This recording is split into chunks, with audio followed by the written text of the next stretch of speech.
Hi, I'm Kamali, taking you through some of the things people are talking about and some of the stuff they're sharing around the world on NewsFeed today. Children asked to imagine they own slaves by a school in Alabama. Not anymore, thanks to social media. Google says they won't block a controversial Saudi Arabian-made app. Is it time to say bye-bye to Botox? Some experts in face care think the answer is yes. And a record-breaking doggo in Monday's Animals Doing Stuff.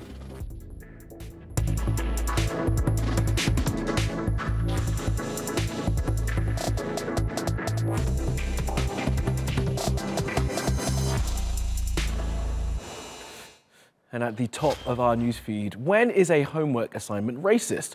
Well, one that has been set for students in Alabama in the US for decades and has, through the disinfectant of social media, been exposed as such. And as we see with many of these moments, it all started with a tweet. A middle school in the US state of Alabama asked 8th graders to imagine their families were slave owners as part of their homework. The assignment also asked the students to think about child labor and immigration. But the assignment didn't go over well with parents. This tweet started the anger. What are y'all's thoughts on my sister's homework? It said, your family owns slaves. Create a list of expectations for your family's slaves. It irked many users online. That is sick and disgusting. I'm wondering if this teacher has ever asked students to act out the concentration camps of the Holocaust. Equally wrong. This only seems to happen with our history. But teachers at the school said this was the first time the assignment had caused offense. A 45-year misunderstanding? Get real. This teacher is teaching racism to kids. The school's 70% white. Do you think she cared to teach them anything but what she did, with no regard for little black kids in her classes? No, she did not. The school was forced to apologize after Twitter began melting down with outrage.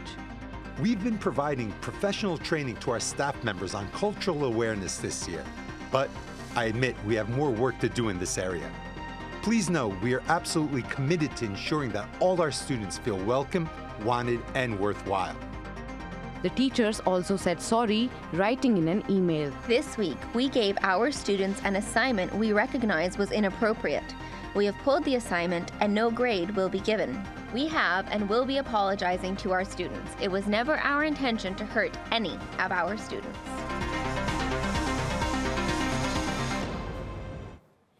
Okay, let's take a look at some of the other things that caught our eye on social media. Now, leaving Neverland has been one of the top Twitter trends since the documentary aired on HBO. It features two men who accuse Michael Jackson of abuse. Now, lots of the Twitter comment has been in support of MJ, with people writing they've not been convinced by what they've seen. Now, at the same time, as the documentary was on, the official Michael Jackson YouTube channel posted this. It's from his concert in Bucharest in 1992 as part of his History World Tour. Part 2 of Leaving Neverland will be on tonight at 8. Now, people who are farming poppies in India are complaining about parrots addicted to opium eating all their crops. Video of the parrots eating the poppies has gone viral. This has been watched millions of times. Now, some people took the time to ask other people what they thought the coolest flag in the world is, and apparently the people who took the time to respond to such an asinine question said it was this one, the Welsh flag. It's got a dragon on it breathing fire, which is something, I guess. Apparently, it's synonymous with Welsh culture and identity. That's according to walesonline.co.uk.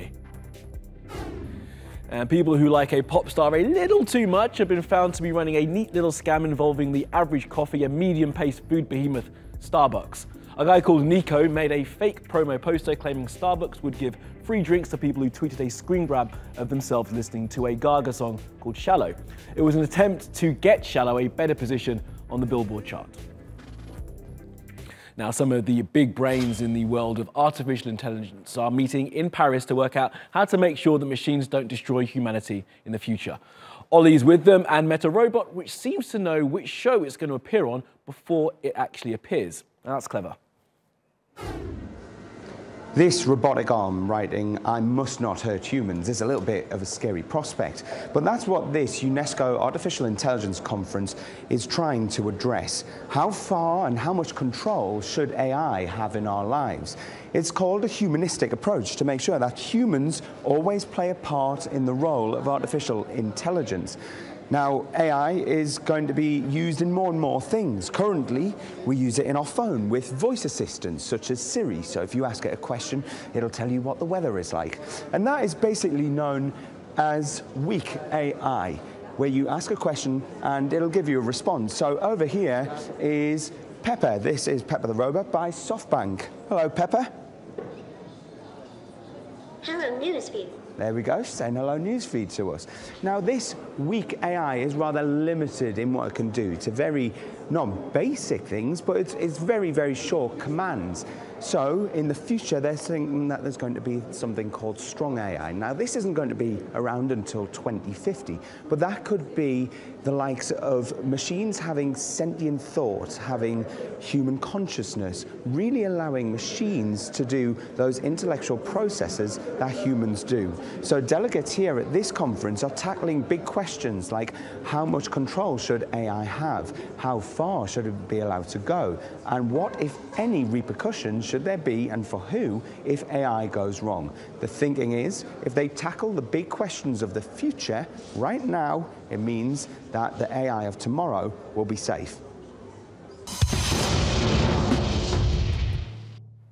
Now, Google has disappointed human rights groups and many people on the internet by refusing requests to block an app in Saudi Arabia, which is designed to allow men to monitor women who are under their guardianship. Google says the app does not break its rules of service. Apple was asked to remove the app too. They're still thinking about what to do.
Now, it does seem there's always a new beauty trend, and thankfully for many, less and less need for surgery to keep your face looking young.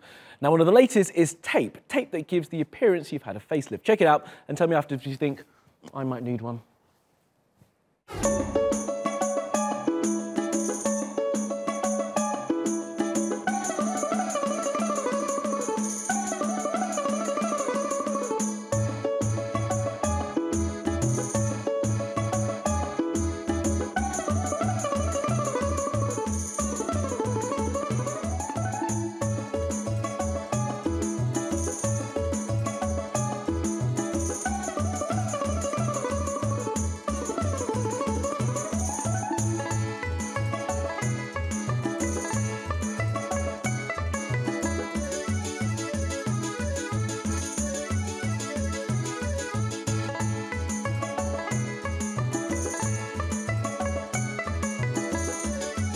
веду аккаунт Simply Taping на двух языках, на английском и на испанском, который позволяет мне продвигать мои идеи по всему миру. Я привожу экспертов, которых очень уважаю, которых учусь сама в разные страны. Это могут быть страны Европы, Латинской Америки, и в том числе мы планируем проведение семинаров на Востоке. После Турции я бы хотела провести аналогичные семинары в Швейцарии и в Аргентине.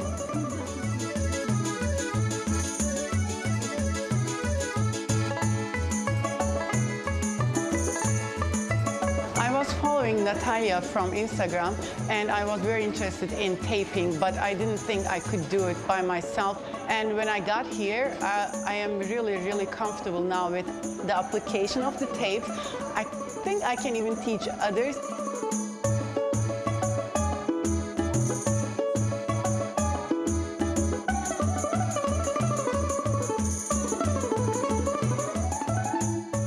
Workshop'a katılıp inceliklerini öğrenmek, demolarını yapmak ne kadar etkili, bunu sizlere sunmak için buradayız.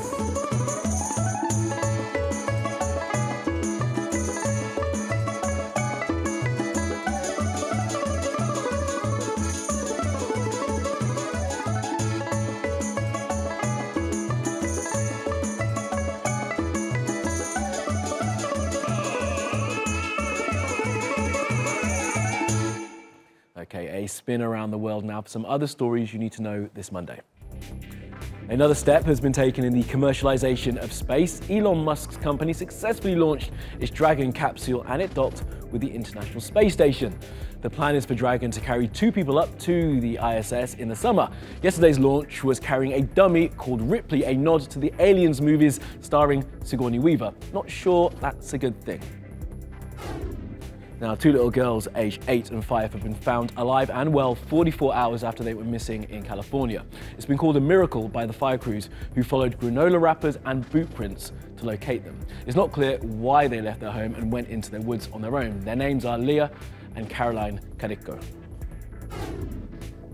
And the United States national women's football team wore the names of inspirational women on the backs of their shirts at the weekend. The United States were playing England in the She Believes Cup in Nashville. The match ended 2-2. The tournament will serve as a warm-up to this year's Women's World Cup, which will be held in France in June. Now, what's been called a whale jail run by a Russian company is to be closed down. The animals have been kept in small pens since at least October, when images first started appearing on social media, while they await buyers from around the world. Well, it's now reported the Kremlin are taking action.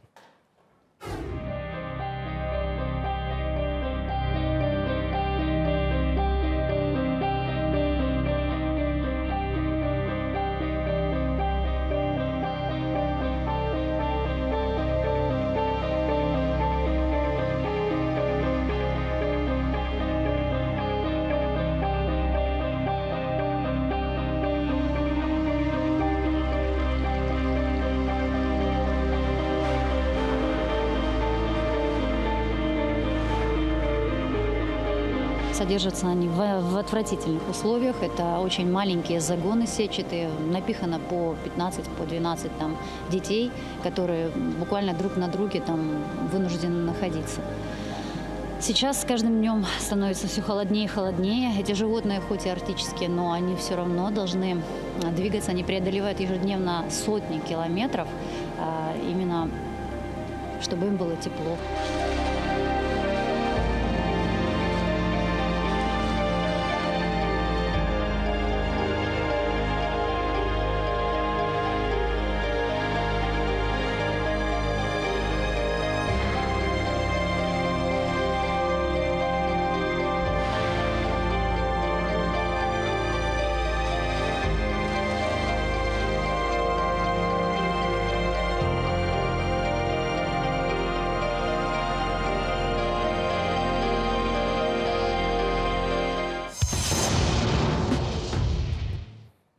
And last up today, we have our animals doing stuff, and we have a record-breaking dog. Take a look at this. Now, for reasons that we won't concern ourselves with, there is a record for dogs catching a Frisbee over a distance. And this guy, a dog called Yuri, caught this one in Florida during the halftime show at a football match. He caught it after 83 yards. It was tossed by his handler, which is pretty impressive all round, both canine and human, doing an excellent job. As you can see, it's a long old toss. Big chase by Yuri. He gets under it.